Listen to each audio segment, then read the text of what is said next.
RebeccaFredericksTV is an exciting new brand run by women for women, which believes that we need to take control of our lives and redefine what success means for the 21st century woman. The brand empowers women like you with the self-confidence to go out there and create the success and therefore the lives that they want. Covering self, work, relationships, fitness, and nutrition. We provide all the tools, tips, strategies, and support you need to create a life you love.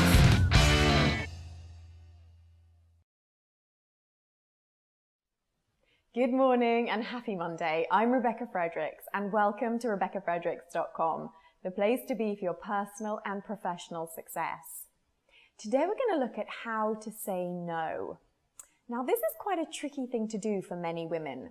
We know how important it is for us to say no. However, knowing we need to do something and actually doing it are often two very different things. If you don't say no because you're worried about coming across as rude or aggressive or nasty, then today's episode is for you. When we're using a word that is often interpreted as negative in some way, such as no, we have to be even more careful about how we communicate it.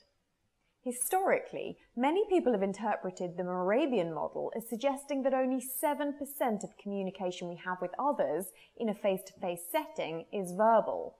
In fact, these weren't Albert Moravian's real findings. However, the true findings are very useful because they highlight the importance of communicating a congruent or consistent message. So communicating the same message with both your verbal and non-verbal channels of communication. You can say no to someone in a multitude of ways that will all convey a different meaning. It's the same word each time, but the way you say it communicates a different message. For example, you can say it coyly. No. You can say it angrily. No. You can say it funnily. No. The way you communicate the word no is incredibly important. If you say it aggressively, then yes, it could well upset, annoy, or anger someone. But if you say it authentically to who you are, the recipient will respect your decision and you all the more. When I first started saying no, I was unused to saying it. I'd almost shouted at the other person and then feel terrible and guilty afterwards. However, there is a way to say no that will leave both parties feeling absolutely fine at the end of the conversation. Here are my tips to helping you say no assertively without being rude, aggressive, or mean. 1. Disclose how you are feeling.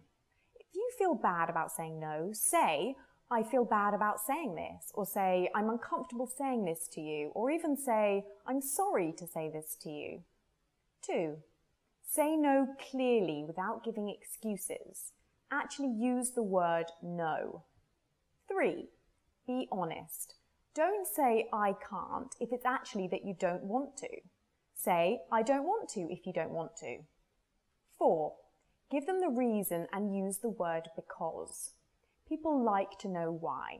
Allowing people to understand why you've made a decision is as important as communicating the decision itself.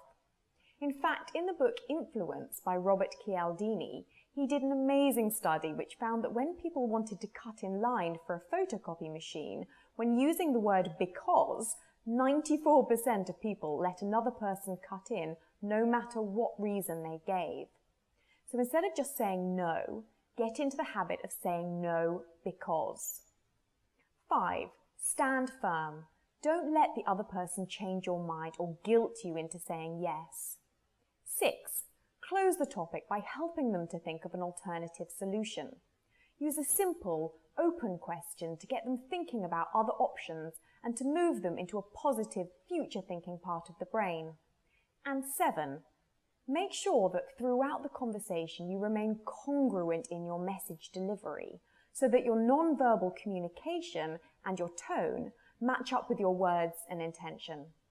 So here's an example. Your friend is asking you to babysit on Saturday night. You love her kids, but it's Saturday and you want to go out. Here's what you might say. I hate saying this to you, but no. Because I promised Dave we could go out for dinner as he's been working every Saturday night for the past month. I'm sorry about that. Who else could you ask to look after the kids?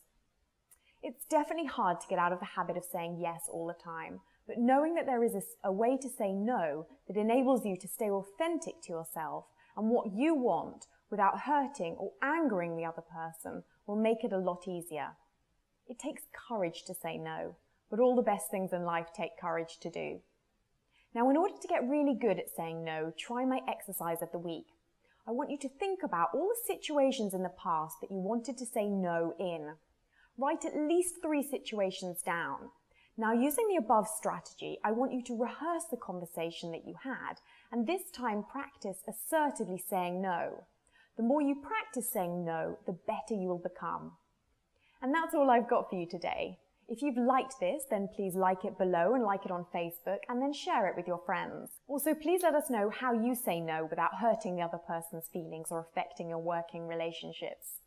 Sharing your strategies with other women is what we're all about. Here's your Monday tip tweetable.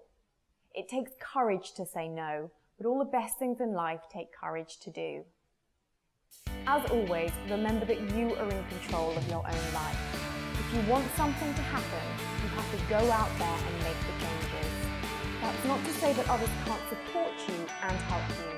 That's why I'm here, and that's what your friends and family are for. But you have all the power that you will ever need inside yourself. So use it and create a life and a future that you love. I hope you've enjoyed today's episode, and thank you for listening in on my Monday tip. I'll see you next Monday.